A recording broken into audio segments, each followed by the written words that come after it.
El estilo gótico había penetrado en Italia de manera tardía, y ya sea por las características de este, o bien por la supervivencia de la cultura romana en la península itálica, no arraigó como en el norte de Europa y en el oeste del continente. La herencia clásica grecorromana fue recuperándose en la medida en la que la vida en las ciudades se iba desarrollando. Los modelos y el gobierno que Roma había tenido siglos atrás fueron más afines a este nuevo espíritu que el rígido sistema feudal de los siglos anteriores. Durante la Edad Media la Iglesia había basado su autoridad en un sistema estrechamente ligado con la idea de la vida ultraterrena. Esta idea, que se vivía con absoluta fe, desvalorizaba la vida en este mundo y, sobre todo, la existencia individual. El individuo solamente cobraría sentido en una vida que se daría después de la muerte y en el seno de Dios. Sin embargo, tal sentido ultraterreno era cada vez más lejano al nuevo sentimiento del hombre de las ciudades. Este individuo rescataba el papel de la vida terrena y comenzó por exigir tanto sus derechos como su sitio en este mundo. Su entorno se hizo paulatinamente más vital y el intenso comercio que se desarrollaba en las ciudades generó un sentido diferente del mundo. Mientras que la sociedad feudal vivía en un mundo plano y sin movimiento, en donde la realidad física y material era tan solo reflejo del mundo perfecto de Dios, la nueva sociedad se creaba a partir de una sociedad que sentía el mundo como un organismo vivo y en constante transformación. El poder mismo ya no era algo que se heredaba de manera continua, sin que nada cambiara, sino que se detentaba al adquirir dinero. Al convertirse en un hombre rico, el burgués o el artesano podían aspirar al gobierno de su ciudad. Esta concepción generó terribles luchas, incluso entre hermanos, y aunque por distintos medios se buscaba la solución política más adecuada, en ocasiones las ciudades debieron de pasar de señor en señor. Modificando el viejo determinismo social, ninguna clase sintió su papel como fijo o estático. Los gremios promovieron grandes revueltas en busca de mejoras económicas y sociales, y tuvieron que encontrar a su vez nuevas soluciones comerciales y políticas. Al cambiar el sentido jerárquico o feudal de la sociedad, irían surgiendo grandes transformaciones en el pensamiento.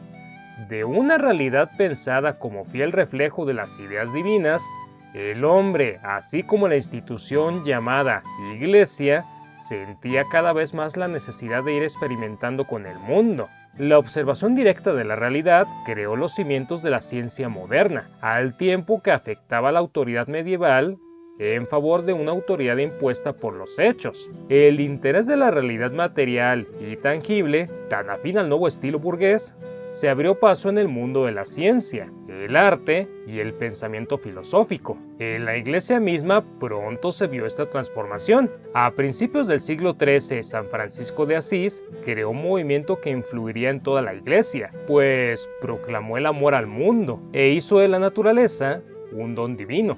Afirmó que Dios se alegraba de todas sus criaturas y mandó amarlas y amarlo a Él a través de ellas. Cierto, antes del humanismo franciscano habían surgido otros movimientos en el seno de la Iglesia. Sin embargo, ninguno significó lo que el franciscanismo. La Iglesia lo advirtió rápidamente y adoptó las tesis franciscanas, a la vez que restringió con esto su influencia. De este modo, al volverlo oficial, controló su repercusión. La personalidad de San Francisco se hizo patente en las pinturas realizadas por Giotto di Bondone en la iglesia superior de San Francisco, en Asís. En estos frescos, Giotto inició en la pintura un sentido del espacio plástico que perduraría hasta principios de nuestro siglo. El cuerpo humano empezó a modelarse en 3 dimensiones, o sea, que se le comenzó a considerar como una realidad material con un valor en sí mismo. Al mismo tiempo, Giotto ubicó el cuerpo en relación con otros cuerpos por medio de la perspectiva lineal, es decir, una multitud de líneas que convergen en un punto focal. Las figuras se presentaban en un medio natural, por ejemplo, cerca de las montañas, rocas o ríos. Las poblaciones en las que vivían estas figuras se volvieron reconocibles. Ya no se trataba de la ciudad de Dios, sino de lugares físicos, concretos y materiales. Creó además diversos tipos de humanos alejados de los santos y demonios tradicionales de la Edad Media. Giotto prosiguió con el mensaje franciscano, desarrollando en la pintura el sentido de la naturaleza y del hombre como un bien divino. Dios y los santos se encontraban entre los hombres, y el reino de los cielos se volvía accesible al hombre en esta vida. El ámbito en donde el hombre se desarrollaba, y que podemos llamar espacio, se tornaba real, tenía un espesor y una dimensión, y el individuo interactuó con el mundo en forma de experimentación. En la escultura, un poco antes que Giotto, los Pissarro buscaron la solución artística a planteamientos similares. El volumen de la escultura y el trabajo de las figuras como cuerpos con materialidad tenían una larga tradición en Italia. A esta tradición recurrieron los escultores en busca de un lenguaje formal que presentara de una manera más adecuada los ideales estéticos. En la literatura, las ideas humanistas también dominaron en el trabajo de Dante, que si bien transcribió los valores medievales, anunció el realismo de los siglos posteriores, lo mismo que Petrarca y más tarde Boccaccio.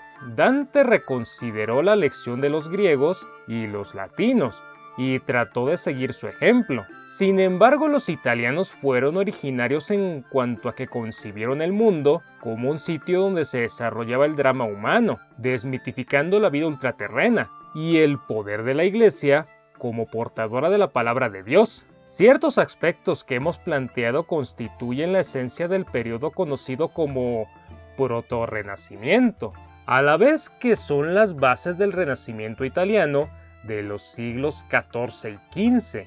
En un principio, los tratantes de arte llamaban Renacimiento a la época artística que se desarrolló entre el final de la Edad Media y comienzos del siglo XIX, pero con el paso del tiempo el concepto de Renacimiento fue restringiéndose y el término acabó por designar solamente al arte italiano de los siglos XV y primeras décadas del siglo XVI y sus versiones en el resto de Europa. La palabra deriva de la expresión italiana rinascita, usada por Petrarca y Boccaccio, y elaborada conceptualmente por Giorgio Vasari, que significa renacer o volver a la vida después de haber permanecido en la oscuridad durante la Edad Media. Este renacer es una vuelta también a la tradición clásica grecorromana, que se había perdido como consecuencia de las invasiones bárbaras al final de la caída del Imperio Romano. El Renacimiento es un fenómeno fundamentalmente italiano, nacido en Florencia, que se extendió paulatinamente al resto de Europa e incluso a América. Cuando se habla del Renacimiento se mencionan los términos Quattrocento y Cinquecento. El primero se refiere a las manifestaciones artísticas italianas del siglo XV y el segundo término hace alusión al arte del siglo XVI e incluye un periodo conocido como el manierismo. El Renacimiento del siglo XV no sería posible sin el auge de una ciudad de la Toscana, que se vio convertida en el centro de este nuevo mundo, Florencia. Para la construcción de su catedral, así como para la edificación de los palacios, arquitectos y escultores tuvieron que buscar nuevas soluciones formales y estructurales. El estilo gótico era esencialmente religioso, y la nueva ciudad requería de un sentido mucho más mundano y social. En Italia, los vestigios de la ciudad romana eran por doquier una escuela de arquitectura y escultura que los artistas tenían a la mano. Para la construcción de la cúpula de la Catedral Florentina de Santa María, el arquitecto Filippo Brunelleschi estudió el Panteón Romano. En las puertas del Baptisterio de Florencia, el escultor Lorenzo Griber creó una composición que se acercaba más a la tradición grecolatina que a la gótica, aun cuando los temas tratados fueran de índole religiosa.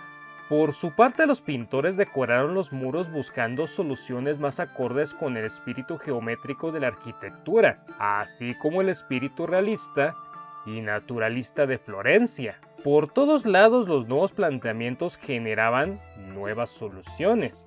El sentido que se vivía respecto a la sensación del tiempo y el espacio humano requerían de grandes experimentadores. Algunos estudiaron el espacio a través del arte, otros de la ciencia, sobre todo de la física y de las matemáticas. Se creó la escuela neoplatónica, donde se estudió a los grandes pensadores griegos y en especial a Platón. El hombre era nuevamente el centro del universo, y la mirada se posaba sobre él y de él pasaba la naturaleza. A este movimiento conocido como el humanismo se suma otro que de hecho acabaría desprendiéndose de su raíz filosófica, con base en la teoría de que los hechos dependían ya no de ninguna voluntad divina y que por lo tanto el hombre podía estudiarlos a partir de la observación y la experimentación. Nacía el movimiento cientificista.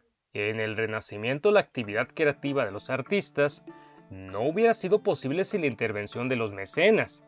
Claro, siempre había existido un patronazgo o apoyo económico para que los trabajos artísticos fueran posibles, pero durante esta etapa la relación mecenas, artista y obra se produce en otros niveles. No se trata solamente de financiar empresas artísticas destinadas a una función pública o religiosa o política, donde el patrón puede aparecer mencionado como donante, sino que se financia algo para la propia exaltación, prestigio y gloria personal. El patrón deja de ser un simple patrocinador para pasar a ser un actor de la historia. El mecenas y su familia aparecen en la representación pictórica o escultórica como actores partícipes de la obra, aunque ésta sea de temática religiosa, como en el Cortejo de los Reyes Magos, pintada al fresco en la capilla del Palacio de Médicis Riccardi, en Florencia, en donde aparecen precisamente los señores de la familia Médicis. Es importante resaltar que ahora el artista es tenido como un artista universal, debido a que abarca todo. Quien resumió mejor este concepto fue quizás Leonardo da Vinci, porque exploró el mundo tanto a través de la ciencia como del arte. Fue pintor, escultor, arquitecto y grabador, pero también realizó profundos estudios en la botánica, mecánica, anatomía, astronomía, así como otros campos de la ciencia. Incluso se metió a la cocina.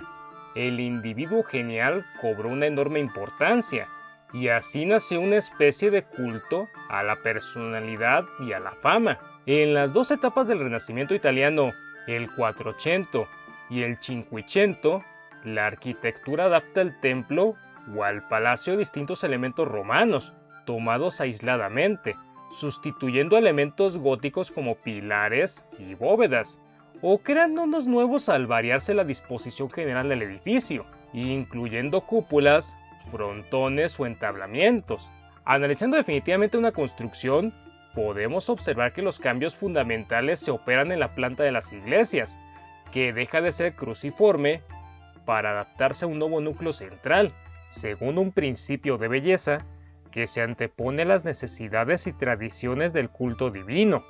Santa María de las Flores en Florencia es obra de Filippo Brunelleschi, un artista renacentista que fue, ante todo, el primer arquitecto en el sentido moderno del término. Concebió la arquitectura como una expresión personal y elaboró unas teorías científicas sobre la perspectiva, aplicando los principios que él llamaba pirámide visual y cubo espacial. En sus obras como en el Hospital de los Inocentes, la Iglesia de San Lorenzo y la Capilla de Pazzi, todas ellas ubicadas en la ciudad de Florencia, se pueden ver dichos atributos. A principios del siglo XVI se empezó a construir la nueva Basílica de San Pedro, en Roma, que para el siglo XVI era de nuevo el centro político, cultural y religioso al regresar los papas de su exilio en Aviñón. Con el exilio de los Médicis de Florencia, muchos artistas regresaron a Roma. En un lapso de pocos años, estuvieron ahí Leonardo da Vinci, Miguel Ángel, Rafael y Bramante. En la obra de la Basílica de San Pedro, participaron bajo órdenes de distintos pontificados los más importantes arquitectos del Cinquecento, como Bramante, Rafael, Miguel Ángel, Carlos Maderno y Giovanni Lorenzo Bernini. El proyecto original de Bramante proponía una iglesia de planta de cruz con cúpula central, pero la construcción definitiva es de planta de cruz latina con cúpula apuntada. La escultura sigue el mismo camino que la arquitectura, imita los temas y modelos romanos, vuelve al mármol y al bronce y utiliza el desnudo, o bien viste las figuras con toga romana y les coloca además una corona de laurel en las sienes. Mientras que en el románico y en el gótico la escultura tenía un carácter evocativo, alternando las figuras humanas con motivos decorativos, en el Renacimiento la figura humana adquiere un valor por sí misma. Es Donatello quien descubre la relación existente entre la expresión escultórea y la naturaleza. Se comienza a observar la realidad con el método de los antiguos, y el artista se va acercando cada vez más a la figura humana para descifrar su más profundo significado. Otros escultores no menos importantes que Donatello son Andrés Verrocchio, Luca della Robbia y, por supuesto, Miguel Ángel. La pintura en el Renacimiento constituye la expresión artística más multiforme de la época. Mientras que la pintura mural y la tabla encuentran en el terreno profano un extenso campo para las nuevas empresas, la pintura de los libros pierde progresivamente su importancia. Su función de ilustrar libros es asumida ahora por el grabado. Durante esta época se vuelven a pintar toda la serie de imágenes religiosas, con los nuevos medios de representación de la tradición iniciada por Giotto, pero a la vez se desarrollan otros temas como lo mitológico y lo histórico. Las ideas humanistas prepararon el camino para un nuevo género pictórico, el retrato, sin olvidar la importancia de la naturaleza. Los centros de producción son multiformes y con características propias, y los artistas se trasladan de un lugar a otro según los encargos. Pero igual que en la arquitectura y en la escultura, el primer centro artístico es Florencia, cuya influencia luego se extiende a otras escuelas italianas como Padua, Milán, Ferrara, Venecia y Roma, y más tarde a otros países europeos. Durante las dos primeras décadas del siglo XV, continuó imperando en Florencia el gusto lineal y cromático, característico de la escuela de Siena. Poco más tarde surgiría Masaccio, quien pone en práctica las investigaciones sobre el volumen y la perspectiva realizadas por Ghiberti, Donatello y Brunelleschi. Los frescos de la capilla de Brancasi en la iglesia de Carmine en Florencia son un manifiesto evidente de la plasticidad de las figuras, de la ornamentación compositiva, de la utilización del color como modelado de los planos y volúmenes, y de la búsqueda de una iluminación real dentro de un esquema tridimensional. Mas no todos los artistas se vieron influidos por las innovaciones introducidas por Masaccio. Los pintores florentinos de la llamada primera generación siguieron diversos caminos, unos más conservadores y otros más innovadores. A esta primera generación pertenecen Filippo Lippi, Domenico Veneziano, Benozzo Gossi, Paulo Usello y Andrea de Castagno. A mediados del siglo XV, una segunda generación de pintores florentinos sigue el camino trazado con nuevas experiencias visuales y temáticas, intentando resolver los dos problemas fundamentales del Renacimiento: el técnico, o sea, cómo representar, y el ideológico, cómo expresar el mundo mental elaborado por los humanistas. El primero conduciría al movimiento, la anatomía y la ordenación del cuadro conforme a teorías matemáticas. El segundo desarrollaría la temática de la mitología y la historia asumida como ideas religiosas, lo cual provocaría la crítica del predicador Govanora, que predicaba el fin del mundo por la pérdida de la fe. Los pintores representativos de esta generación son Leonardo da Vinci, Sandro Botticelli, Domenico Ghirlandaio, Piero della Francesca, Andrea Mantegna, así como Pietro Vannucci. Es importante resaltar que la obra de Leonardo, donde se funde la luz y la sombra, consiguiendo la unificación plástica y conceptual de la figura y el fondo, del sentimiento y de la forma, y del espíritu y el cuerpo, configurará la tercera manera, el clasicismo renacentista. El clasicismo renacentista logra lo que ambicionó el 480, la conciliación de los datos de la antigüedad descubiertos por el humanismo con la herencia cristiana medieval, después de una etapa de conflictos a finales del siglo XV, derivados del hundimiento económico, cultural y político de Florencia. En Roma los artistas continuaron con el sentido humanista que se había desarrollado en Florencia, pero ahora bajo la protección y mecenazgo de los papas Julio II y León X.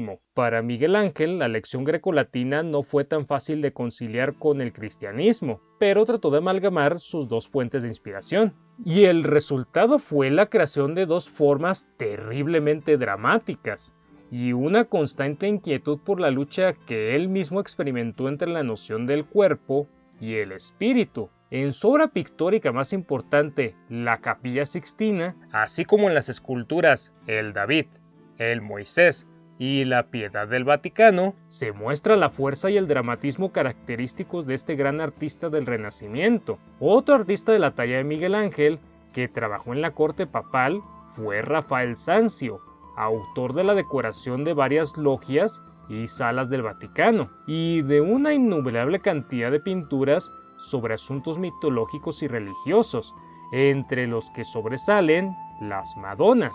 En Venecia, Giorgione recoge la herencia de Giovanni Bellini y los aportes de Leonardo en una concepción nueva en donde los valores del color, el esfumado y la luz permiten captar la realidad atmosférica, aplicada a temas campestres y mitológicos llenos de misterio, logrando unificar la escena en un nivel poético, como en las obras de La Tormenta, La Venus Dormida y El Concierto Campestre. Entre sus seguidores solo Tiziano Veselio supo asumir las enseñanzas romanas y venecianas en una síntesis de colorido y de forma. El dibujo de Rafael, el colorido de Tiziano y la concepción formal de Miguel Ángel serán el paradigma de la pintura posterior, tanto del manierismo como del barroco.